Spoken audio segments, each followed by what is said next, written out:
Om Shanti. Good evening to everyone. Today's topic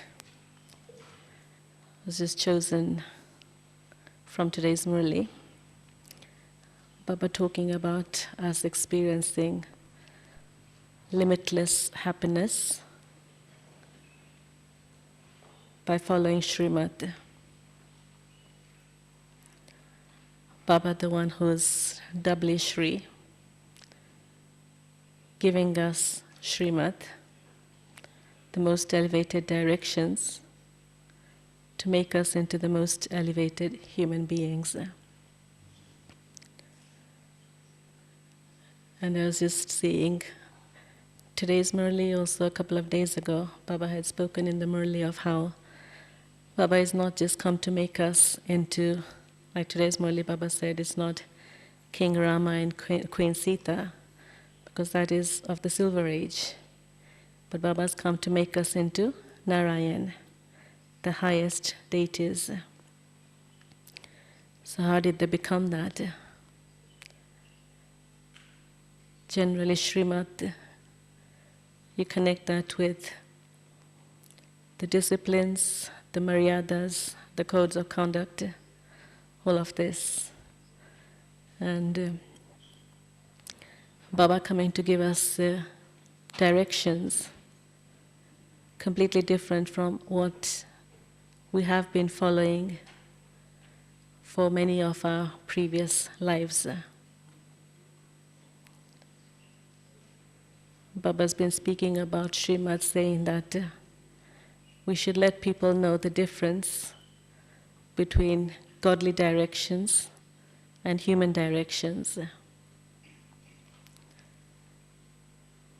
And just seeing where we have actually come to by following our own directions, Manmat, Parmat. There's so many different mats like that. And for so many births, we've been following those dictates, and we've seen where we've come to, the result of that, having come down through the cycle by following all of those dictates. Often we don't realize that these dictates are actually bringing us down, and we think that we're actually doing something that's right. But in fact, it's leading us further and further down. So the dictates, the directions that Baba gives us, we only receive them at the confluence age. And it's these that elevate us. Shrimat, the most elevated directions that make you into the elevated beings. And if you really look at the subject of Shrimat, it's a very vast subject and can also be a very delicate subject because everything, according to the time, according to the systems and customs, gets diluted. So what was Shrimat in the early days of the Yagya, and how they used to actually follow those directions. Nowadays, it's a little bit slack, because we have to take into account the population of the whole world, all the different nationalities and all the different countries and everything. In the early days, Baba was giving Shrimat, and it was just to the small group that Baba had in front of him. But yet seeing what was it that allowed those souls to follow Baba's Shrimat exactly as Baba said. I was thinking of how Baba would give Shrimat. Baba would say something, and there would not be any question in anyone's mind in the early days of whether it would happen or not. But they just had that faith. God has said it, and so it will happen. How it will happen? Don't know. When it will happen? Don't know. But God has said it will happen, and so it will. And so just remembering the stories that Dad is often spoken of, Dada Anand Kishore, of Mama, the impossible tasks that Baba gives them, and yet they make it possible and finishing it even before the time that Baba's allocated to them, even without the help of other beings, but just able to accomplish the task that Baba's given.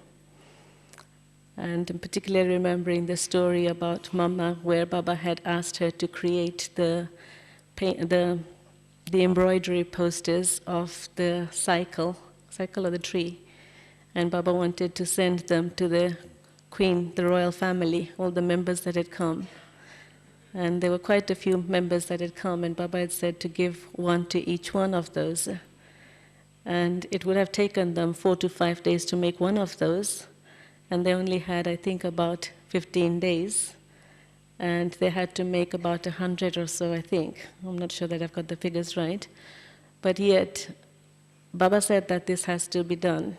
And so Mama didn't question it for 1 second. And Baba has said it, she said, yes, Baba. And they just started working. Day and night they started working on it. And they got it finished, I think 2 days before time, when they had to actually hand it over to present it to the royal family. So what was it that allowed them to do that? The power of the faith in what Baba has said. Because it's only at the confluence age that God comes and speaks. Someone I was speaking to this morning, and I asked them, what is Shrimat? And they said, it's Baba's Murli. All the directions that Baba gives us is in the Murli. Everything that Baba says to us is through the Murli. And so whatever instructions we receive from Baba through the Murli, that is Shrimat. To what extent we follow that, of course that is number-wise, according to our yoga, according to our capacity, according to how much we understand. But yet, Baba's giving the same Shrimat to each and every one. And yes, sometimes Baba gives Shrimat, different Shrimat according to the person, according to the individual. Because Baba sees that it's actually the same Shrimat is not applicable to different people under different circumstances. And so often children kid themselves thinking that, well, Baba has given this one, this Shrimat, and so I'm doing the same according to that. But Baba's actually being very helpful and merciful to all of us, in the sense that Baba actually sees our circumstances, he sees our capacity, and then he gives us Shrimat according to that, when you go to ask Baba personally. Often people have difficult circumstances, and so they're not able to follow the Shrimat in the way that Baba has said. And so if you get the clarification from Baba, and nowadays not from Baba, but the seniors, the instruments that Baba has kept in place, then yes, that is Shrimat for you. And so once you've got the clarification, you can then do it according to that. And so yes, you can take your circumstances into account also, and then it's easy for you to fulfill Baba's directions as to how they should be done. And often people just say that, well, because Baba has said this to this one, I can do the same. And I'm remembering Daddy sharing stories in the early days of how Baba used to actually tell Didi that she should go with her Lokik family to the movies. And yes, if on the one hand Baba says it's against Shrimat to go to the movies, and because it's cinema being the mother of sin, and you can understand the influence it puts on your intellect. But yet Baba gave Didi that permission, because Baba knew that she really wouldn't be influenced by whatever it was that she saw there, but more so, she would be actually using the time that she spent with the Lokiks that she went with to serve those Lokiks, and in that way be able to move forward in Baba's task. In the early days, there was lots of difficulties, lots of problems, and so yes, they had to take help from the Lokiks. And if you kept yourself distant from that, distant from them, then it's not possible that you would be able to get any help from them. And so yes, Baba gave directions according to the stage of the soul, according to the situations at that time. And so it was possible that, yes, she went. But if someone is going to get influenced by the things that they see, and then they become distant from Baba, then there's no way that Baba is going to give them that Shrimat that, yes, you can go and do that. In the Murlis, you see that happening so often, that in one day, in one Murli, Baba will say, yes, you can go to the weddings, to the marriage ceremonies, and you can do service there. And then a couple of days later, Baba will say, you shouldn't go to the marriage ceremonies, you shouldn't get involved like that. And so why is Baba saying that? It's seeing the different people that are there in front of him, that Baba actually gives different directions. And so I shouldn't actually take it that strictly that Baba has said yes or Baba has said no. But I should be able to understand for myself whether I'm able to be in those situations, under those circumstances, and be able to use that situation to serve Baba, to serve those Laukiks, and then to help them take something. We often take it for granted that Baba has said this and so I mustn't do this. But we have to take into account all of these things that's happening around us and whether we're able to do it or not. So that's just one aspect of Shrimat. But I was thinking that if you look at the daily timetable, then Baba has actually given us Shrimat for everything. And especially after Baba became Avyakt, then in those Murlis, Baba's been defining the daily timetable for us of how we should be doing everything, not just on a physical level, but even in terms of the effort that we're making, in terms of the vision, the attitude, the feelings that we have for one another, the thoughts that we have within our mind. All of these things, Baba's actually made it very clear for us. And so in that sense, you can't say that you don't understand what Shrimat is, you don't understand what Baba wants of you. Because Baba has told all of that to us very clearly. Starting from Amrit Vela, Baba's told us the first thought to have, making the foundation strong for the day, to start the day with that basis of soul consciousness, just the soul having come down from Paramdham, having incarnated into this body. And just seeing how Baba is also elevating our perception of ourselves, that Baba doesn't expect you to see yourself as you are in the present day, but Baba's wanting you to see yourself as the incarnation, the perfect form that has come down just now from Paramdham. And so there's no influences of the past, there's no sanskars of the past, and you start your day on that basis. And once the foundation has been laid on that basis, then you can carry on further. And so starting with early morning Amrit Vela, and then when you're getting ready, again, the vision that Baba's given us of ourselves, the vision of yourself as a deity, and how you, in the Copper Age, in Bhakti, people actually do this on a physical level to the idols in the temples. But this is how Baba's seeing us doing that to ourselves, the way you get ready, how you dress yourself, how you bathe, the consciousness you have at that time, that you're the deity soul that is getting ready, the soul sitting in the temple of the body getting ready and putting all the ornaments and everything. So in that way, Baba has given us very clear Shrimat of the consciousness to have throughout the day at different times. After getting ready, coming to class, being aware of the self as a student, and having that awareness. So all of these things actually are Shrimat. And if we follow that in the way that Baba's actually laid it down for us, then it's our own benefit. And we are protected by that. Why Baba is giving us this Shrimat is a protection from everything else that's happening around throughout the day when we come into connection with things happening outside, things with other people, coming into interaction with all of them. And so just seeing how when Baba's giving us all of these things, then when you see it as a protection for yourself, then it's easy to actually follow that. When you don't understand why you are being asked to do something, then there's a question in the mind and you're not able to actually follow that. But when you understand why you are being asked to do something, then it's easy to follow it and then put it into practice. And so Baba giving us all of these elevated awarenesses and connecting that to the self-respect of the self.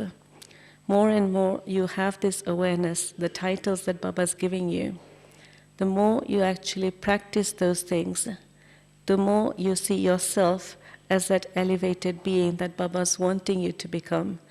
Because what is the purpose of Baba giving us that Shrimat? It is to make us into those elevated beings. And so only by following his Shrimat am I able to change myself to become the elevated being. But again, connecting that with the Murli that we had on Sunday, the Avyakt Murli. And in that, Baba is talking about creating a powerful gathering, having the respect for the self, but also having that respect for one another. So Baba's come not only to create elevated human beings, because each one can be a world by themselves, and we're not all individual worlds in that sense. Yes, each one has a world within themselves, but the golden age is not a world of sannyasis. It's not a world of isolation. It's all of us together. And so Baba coming to create that family, coming to create that one kingdom.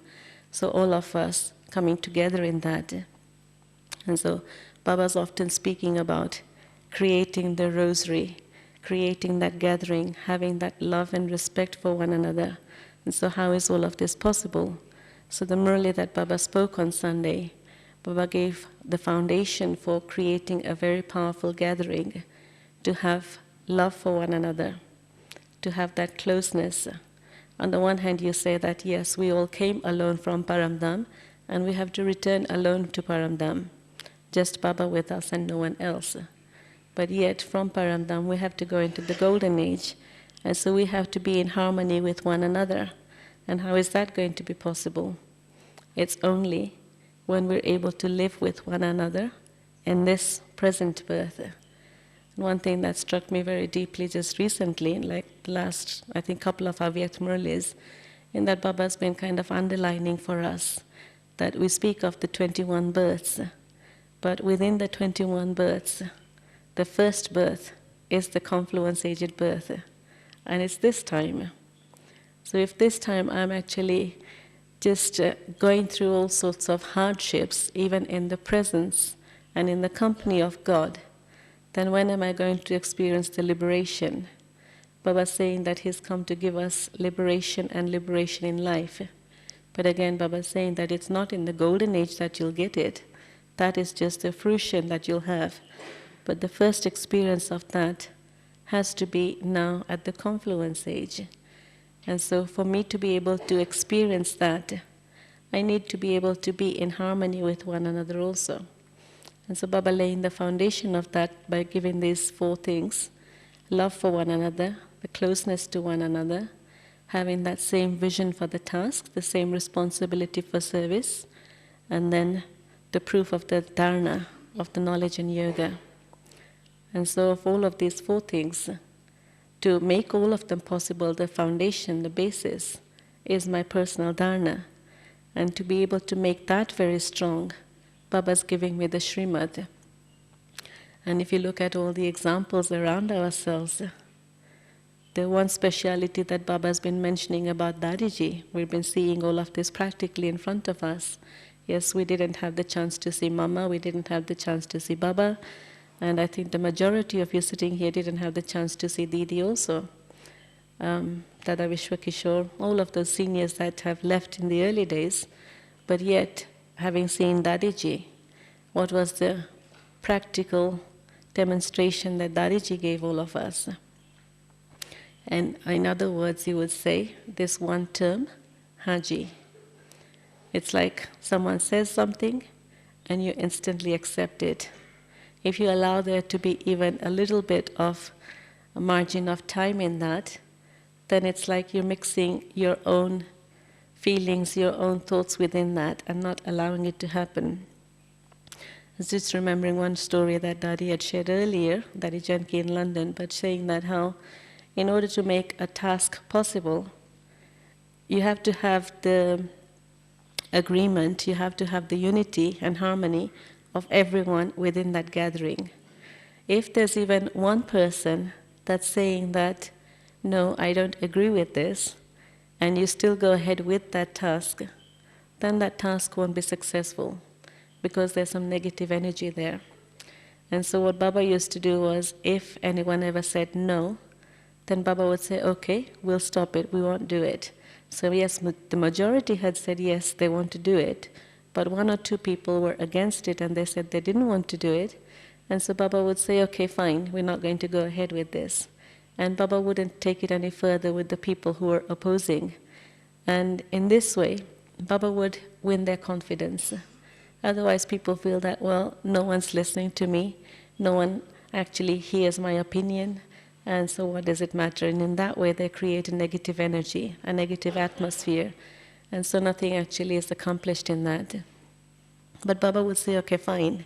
And in this way, Baba would win the confidence of those people. And once they then actually feel that, yes, Baba is listening to them, then there'll actually come a point where they're able to turn around, when Baba then explains to them of why it's necessary to do what they're doing.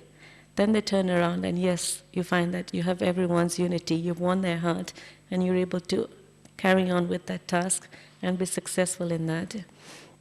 And so just seeing how it's important for there to be that unity, and Baba emphasizing that, to have that love for one another, and to be able to have that love for one another, to be able to see their specialities. The other night, Dadi Janki was sitting with a few of the senior sisters, and she was relating the experience, or the way that the two Dadis have been relating to one another. And yes, since Didi became Avyakt, 1983, everyone at that time thought that Dadi Janki would then come and stay in Madhuban, because now Didi was alone, because there were the two heads, and then Didi left. So everyone thought that Dadi Janki won't be here in London anymore. But then Baba said, no, her presence is more important in London. And so Dadi Janki had to be in London. But yet, if you looked at the relationship of Dadi Janki and Dadi Kumarka, then there was constant connection even though they were miles away. And together with that constant connection, there was total unity and harmony between them, because there was the relationship of such love and respect for one another, a relationship of honoring one another, that there wasn't ever any doubt in anyone's minds of the two that the other one would do something that is not right. Dadi had that total faith, Dadiji had that total faith in Dadi Janki, that whatever she does will be okay. And Dadi Janki had the faith that, yes, Dadi Kumarka is the one in charge, and so whatever she says, that's what has to be done. And so even though sometimes Dadi Janki would say something, they both would have their own different opinions, but then the final say would be whatever Dadiji says, because she's the head of the institution. And so just accepting whatever Dadiji said, then in that way, it's like whatever they wanted to make happen would be possible. But there was never any kind of conflict between the two. Never any differences of opinion were there, because both of them being different personalities. But then within that, each one allowing the other to voice their opinion, but then total acceptance. And you'll find that when you allow the other person freedom to go their way, then they will also allow you the freedom to accept whatever you have said. And I'm just thinking of the examples of where sometimes there's a seat empty and there's 2 or 3 people there, and if you give someone the seat, they'll say, no, you sit on it. And that in that way you'll find that no one's wanting to take the seat. But if you yourself sit down on the seat, other people will also want to take the seat. And so when you're actually giving other people that love and respect, then in return you'll get that love and respect also. And so Dadiji never ever saying no for anything. And Dadi Janki always consulting Dadi Kumarka about whatever needed to happen. Doesn't matter that she's in charge of all of the Western countries and so she can do whatever she feels that is right because she's the head, but always consulting Daddy Kumarka on that level. And in this way, it was like at any instance, there was never any separation between the two, that one person didn't know what the other was doing, in the sense that whatever tasks had to happen in service, there was that total unity, the total harmony between the two of them. And this is why you see that the organization is flourishing so much. Again, Sister Jayanti often relates this story to us of how in the early days, the lesson that she had learned from Daddy Janki was often that people try and split you. When there's 2 or 3 people at the center who are in charge, then they'll come and try, and other people will come and try and split you. And this is what used to happen when Didi became Avyakt also. Then there was Daddy Chandramani, Daddy Janki, the 2 additional heads, and Daddy Kumarka being the head. And so often people would go and tell stories that say one thing to Daddy Janki, they'd say something else to Daddy Chandramani, and then they'd want there to be, it's like they're creating conflict in this way. But the lesson that Daddy Janki had taught from the early days when she came to the UK in the 70s was that you as the instruments in the center have to have such faith in one another that you listen to whatever the other people are saying, but then you don't give any weight to that. Because the people that are saying something, they're only saying something on the basis of what they've seen just recently, instantly, in just a few days or a few weeks. They don't know the full background of anything.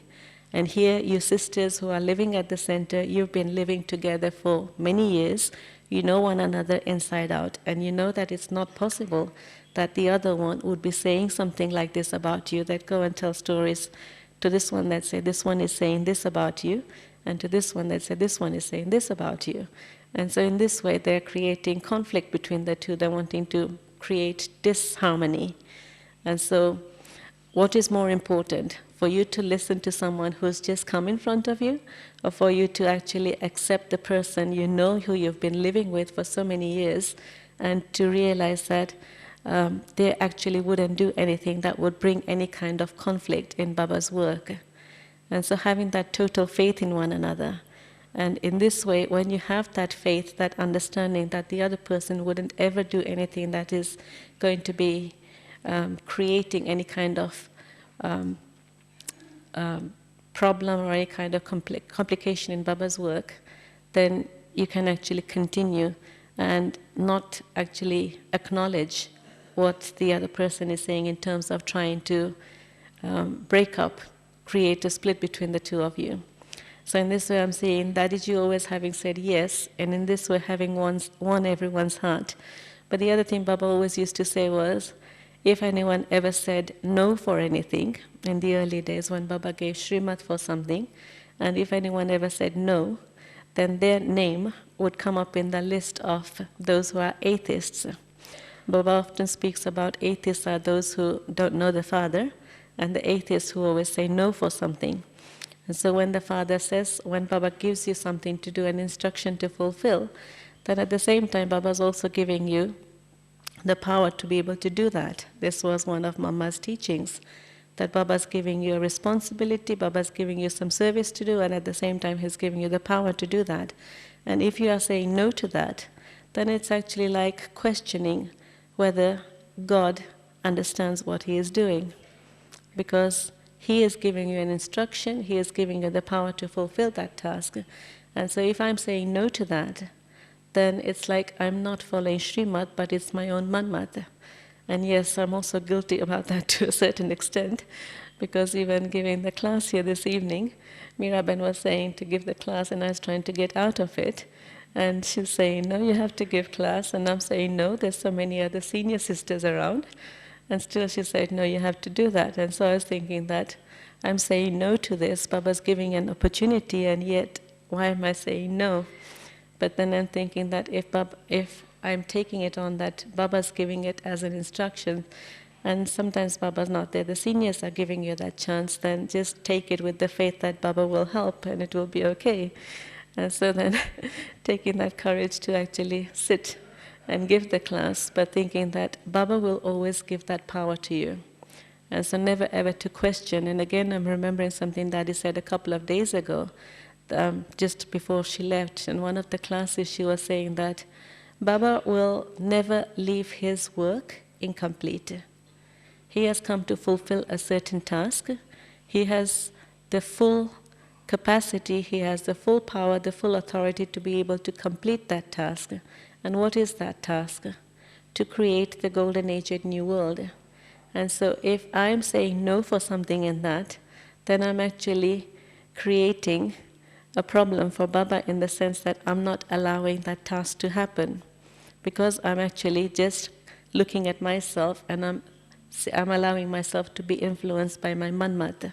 So in this instance, if you allow yourself to just take that Shrimat and then say that, yes, Baba has given this instruction and it will happen. It's like how they used to do in the early days. And there was never ever any question. Like for them, they used to be told at the last minute that instead of going to Delhi, you have to go to Bombay. And still there was never any question. Nowadays, if we were to be told that, how many of us would say instantly, yes, it's okay, without having any questions, without any doubt, without any hesitation? Anyone? Always there'd be the thought, well, my ticket is for here, my ticket is for there, or I have to go and finish this, I have to go and finish that. And in those days, it was, okay, Baba said, you have to get onto this train instead of this one. And instantly they did that. And again, I'm sure all of you have heard this or even read this example about Baba asking for the halwa to be made for the group that was leaving. And they were about to be leaving, and Baba's asking Mama to do that. And Mama, myself also, I would say, well, Baba, they're about to be going. How's it possible? Because halwa would take at least half an hour, and they're ready to go. And yet Mama, not the slightest hesitation in any way. And she instantly just went and started making it. Other children there, they started having questions. How is it going to be possible? These people are leaving and Mama's making halwa. They've already left the gate and still Mama's continuing with that. And they're thinking, well, how is it possible? Myself also would think that, okay, I'm not going to bother anymore because they left the gates now. And yet Baba had said that they have to take it, and so Mama continued to make it. And then when she had made it, she had packed it, and Baba said, go and take it to the bus stand. And so Baba gave one of the brothers an instruction to take it to the bus stand. And by the time he got to the bus stand, the bus had been delayed for some reason or another, and the people were able to take it. So I'm thinking, am I able to follow the Shrimat to that extent where I don't actually question anything? I don't allow there to be any gap of that following that instruction. Because this is the thing that Baba's teaching us. When you instantly accept the instruction that Baba's giving you, then that helps you to divinize your intellect. Again, another story in that if you start using your own manmat and you speak from your experience, and you think that, well, I know from my experience that this is not going to be happening, this won't happen, then you're speaking from the human perception. You're speaking of what you have experienced. But then you're not allowing God's influence to work there. And so if you're thinking that it's not going to happen, then yes, it won't happen. But if you stop thinking, you don't allow your mind to put any input in that, you don't allow your intellect to work in that at all, but you just accept, Baba is saying this, and so you say, yes, it will happen. Then you'll find that, yes, the right people will come in front of you, you'll have the right facilities, the right ingredients, everything will come together, and you'll be able to actually accomplish whatever it was that Baba was asking of you. And so I was thinking that this is the one main thing in following that Shrimat, that you don't allow there to be any gap within your mind to think. And this is where you actually change from having the faithful intellect to having a doubtful intellect. The moment there is a question, it means that there isn't that 100% faith. If you have the slightest doubt, then that doubt will lead you to defeat in a sense. And so wanting that victory in everything, Baba's giving us the Shrimat together in that having the faith that you will have that total victory. And so realizing that all of this is for my protection, but for me not to allow myself to continue in the way that I had been doing, because I've been seeing the result of that. And now Baba is teaching me a new way of doing things, and so let me follow his guidance in that way. And many different things that Baba is giving us as Shrimat, and sometimes we don't even realize that this is Shrimat, and we've taken it so much for granted. Even this whole aspect of just constant remembrance, one of the most basic Shrimat is of... Okay. The basic Shrimat of soul consciousness. Baba saying to be in constant remembrance all the time. How much am I actually practicing that? In doing all the work also. And recently Baba's been emphasizing that we've become so much service-orientated, so much action-orientated, that we forget to be in that stage of soul consciousness. And this is the first and foremost Shrimat that Baba has given us, to be in the stage of Manmanabo. If I am in that stage of Manmanabo, then whatever Baba asks me to do, I will find that I'm able to do that. If I have become distant in any way by allowing myself to be influenced by anything, then I won't be able to fulfill Baba's directions. And again this morning, just when we were waiting outside Vishnupuri, there was a group leaving. And so one sister, I asked her again, and she mentioned what's the topic of the class, and again I told her Shrimat, and she said, well, how can you understand that you are actually following Shrimat, that what you are doing is right? And the instant response that came to my mind at that time was that if there's any kind of feeling of sorrow, if there's any kind of damage, any kind of harm that's done to the action that you're performing, then that is something that is against Shrimat. And then this other sister had come to me in front a little while before that, and she had gone to this place where they actually have the wheatgrass, and she'd gone to have the juice, and in the rush there, she wasn't actually going to go there, she wanted to participate in some other gathering, but then a few friends just pulled her. So the influence of the company, the friends pulling her, come on, let's go, and so she went. She didn't really want to go, but she went because the others pulled her. She went there, and then when she came back, she left in a rush, and she had forgotten her jacket and her shawl there. When she came back, then she's looking around for someone who could actually go to the place and collect it for her. And so I'm telling her, you see, this is because this was something done against Shrimat. If there had been that Shrimat taken there, that you had taken permission and you go you go with the intention of some kind of benefit for the self, because of your health you need that, then yes. But nowadays it's like, it's become fashion. You do what everyone else is doing. And so you just follow what the crowd is doing, rather than what you need to do for yourself. And so I told her, I'll share this example in the class with the people. And she said, yes, do that. But just realizing that the moment you actually take yourself, the moment you experience any kind of sorrow from anything, then realize that you're actually doing something that's not according to Shrimat. So realizing that the slightest step away from Baba's instructions, something that's going to take me away from Baba, then this will not allow me. This is actually doing something against Shrimat, which will lead me to some kind of loss, some kind of sorrow. And so again, the example that Baba gives of that in the Murli, of even the line that's been drawn for Sita, that if you step within the line of the code of conduct, you'll end up experiencing sorrow, you'll end up in the jail of Ravan. And so exactly this, what Baba is teaching us. If you stop following Shrimat, then you're going to end up in Ravan's prison. And this is what Baba has come to liberate us from. Baba speaking about being the liberator and the guide. And how is he doing that? In order to liberate us from all of these things that we've been doing in the past, Baba is giving us instructions in the Murli. So Baba's conversation to us through the Murli is the Shrimat. And if you look at the lives of daddies, what is it? it's nothing but Murli, Baba and the Murli. Everything that Baba says, they do it according to that. You see the life that Daddy puts in the Murli, and it's this that allows her to give that life to others, that allows her to serve others.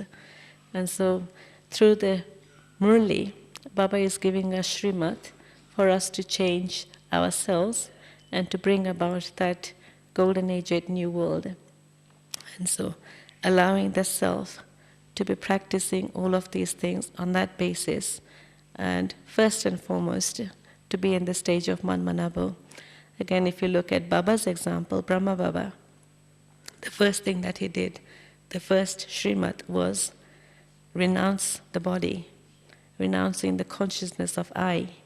And it's only when Brahma Baba did that, that Shiv Baba was able to use his chariot, and using his chariot to the extent that you don't see the personality of Brahma Baba there at all, but you see Shiv Baba using that chariot. All the experiences that we have, more of the incorporeal one. And then yes, when Baba allows there to be the experience of Brahma Baba coming through, then we experience that. But more and more, Brahma Baba taking us away from the physical identity, taking us away from the corporeal form, not even attaching us to his form, even though he's giving us so much love and everything, and just taking us to that incorporeal one, focusing to that one. Because just one last story that I'll share with you. Shivratri coming along near enough Shivratri, and in the early days, when Jagdish Bhai had just come, then Baba had said to him, I think it was about 5 days before Shivratri, and Baba just went along to Jagdish Bhai and said to him that now you should write a book about the contrast, and Baba mentioned this in a Murli a couple of weeks ago, maybe just over a couple of weeks ago. Write a book showing the contrast of God's directions and human directions. Ishwariya Mat and Manushya Mat, opinions of people and God's directions, God's instructions. And he said, not only write the book, but write the book, get it printed, and then get it sent to all the centers in India, because it should be distributed at Shivratri. And this is 5 days before Shivratri. And so again, talking about not allowing yourself to think about that. And so, yes, Baba has said it, and so to accept that it will happen, but then how did it happen? So yes, Baba has said it will happen, but then it doesn't mean that you just sit back and allow it to happen and think it will happen like magic. You have to actually work for it too. And so what he did was, throughout the day and the night and the following day, spent all of that time just writing the book. And then after writing it, he took it to the printers. And again, the printers, the people there say, every time you come up with something, you always say it's something urgent, it's something urgent. Every time it's the last minute, and so all familiar with that. And so they're saying that I'll do it after this thing, but knowing that Baba has said it will happen, and so he's not actually moving away from there, just staying with that person at the printer. And doesn't matter that if they have to work through the night also.